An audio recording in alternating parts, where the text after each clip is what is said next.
Welcome back, everyone, to the deep dive.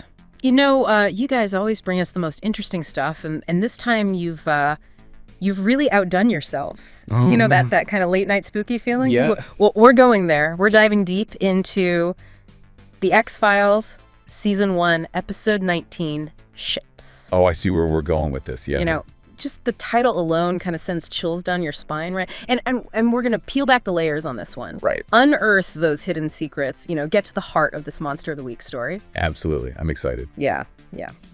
So without further ado, let's get started. Let's unlock this mystery. Montana, a Native American man, Joseph Goodensnake, dead.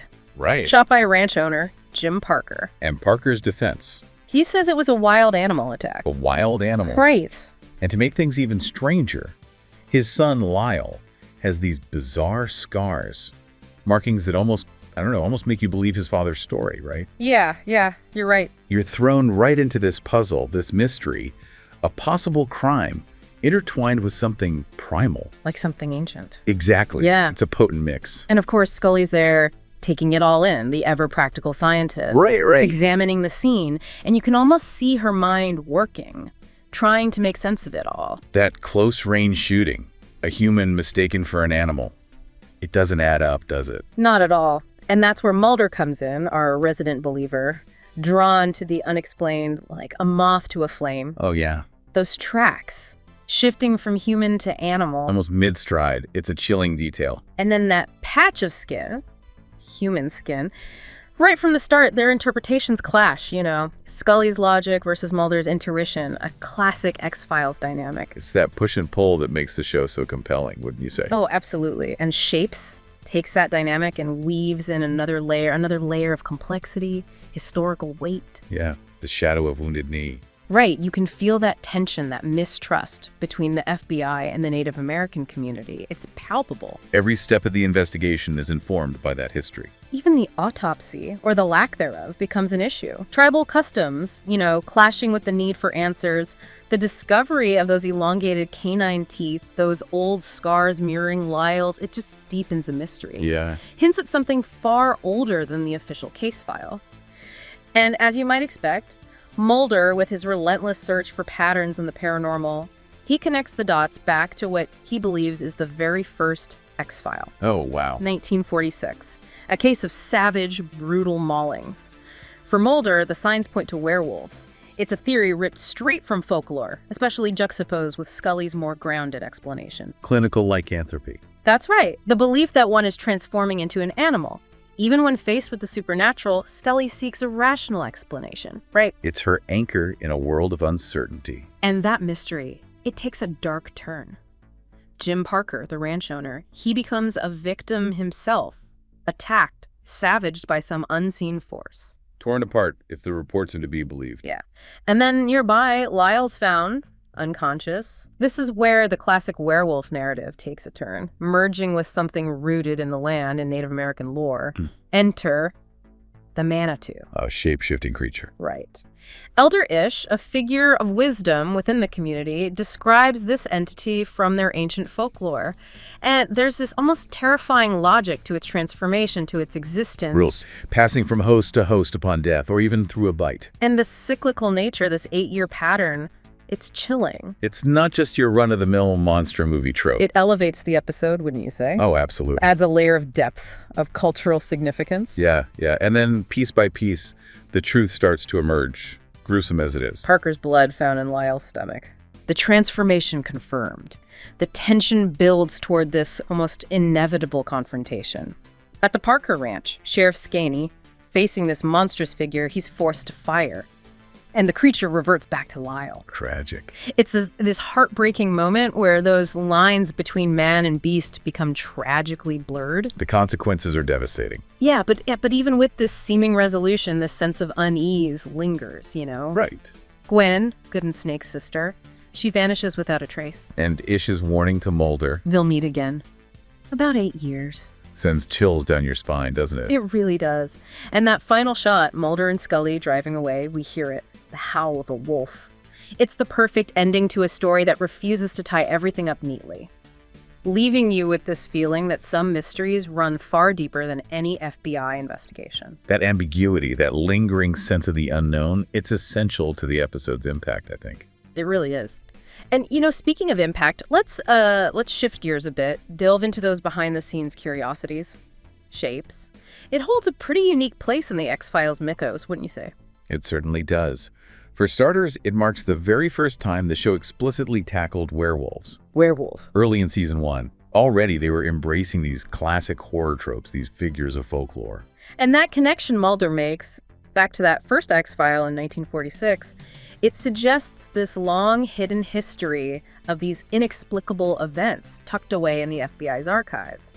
Makes you wonder what else might be lurking in those files. Oh, absolutely. It fuels that sense of paranoia, that feeling that something's always just out of reach. Exactly. And Shapes does something else quite remarkable for the time. It engages with Native American culture in a significant way. Right. The inspiration drawn from Skinwalker legends. The setting on a reservation. It was pretty groundbreaking for network television back then. It wasn't just window dressing, It was integral to the narrative, to the themes the episode explored. Yeah. And as our sources point out, this exploration of indigenous stories, it became a recurring theme, adding this layer of depth and richness to the show's mythology. It was a sign, I think, of a willingness to move beyond the usual monster of the week formula. And speaking of monsters, can you imagine the challenge of bringing a werewolf transformation to life back in the early 90s? I mean, we're talking pre-CGI as we know it today. Yeah. Practical effects all the way. Our sources talk about these grueling night shoots out in the Vancouver wilderness, the cold, the rain. It must have been brutal. It speaks to the dedication of the crew, doesn't it? Absolutely. Battling the elements to capture that mood, that sense of dread, and the visual impact of the creature itself.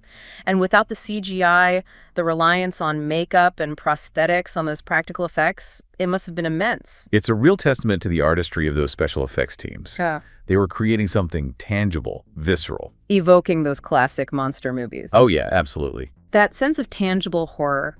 There's another interesting element in Shapes that I think is worth noting. The way the narrative perspective subtly shifts.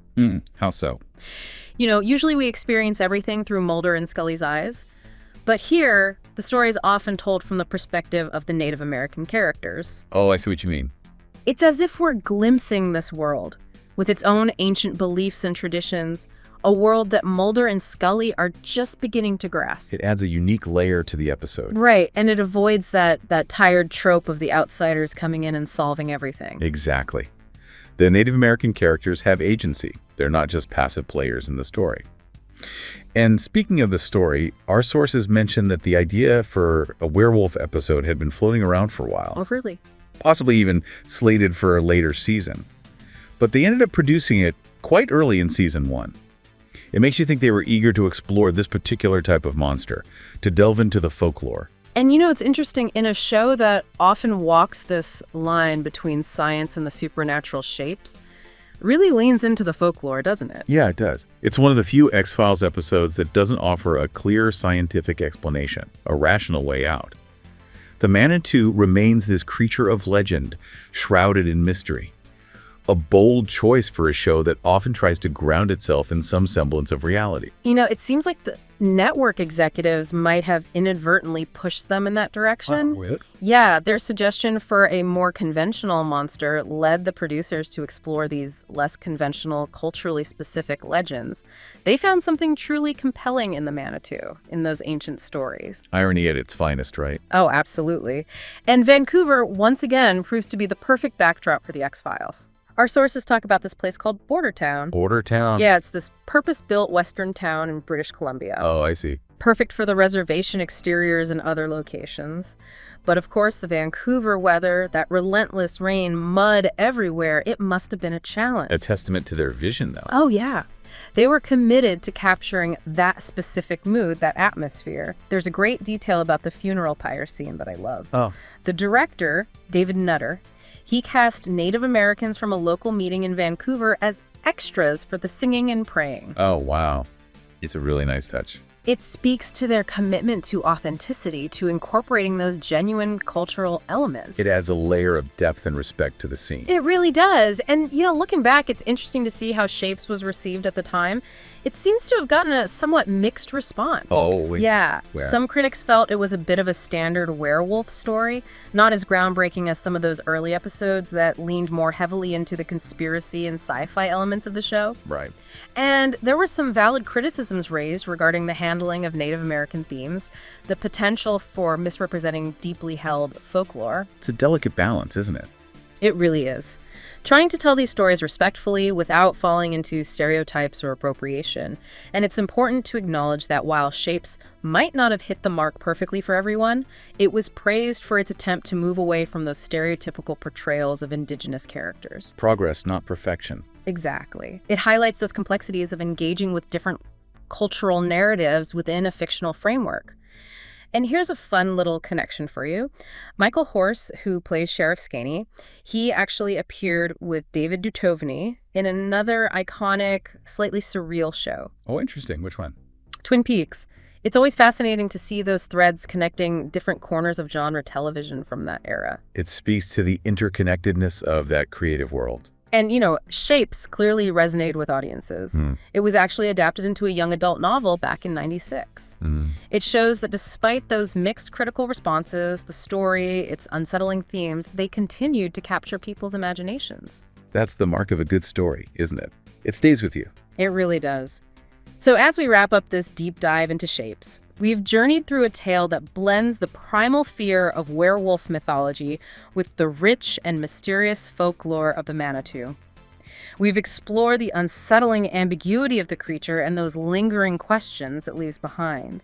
And we've unearthed some truly captivating details from behind the scenes. It's been a fascinating journey, hasn't it? It really has. And it leaves us with this thought-provoking question, something to ponder as we go about our day.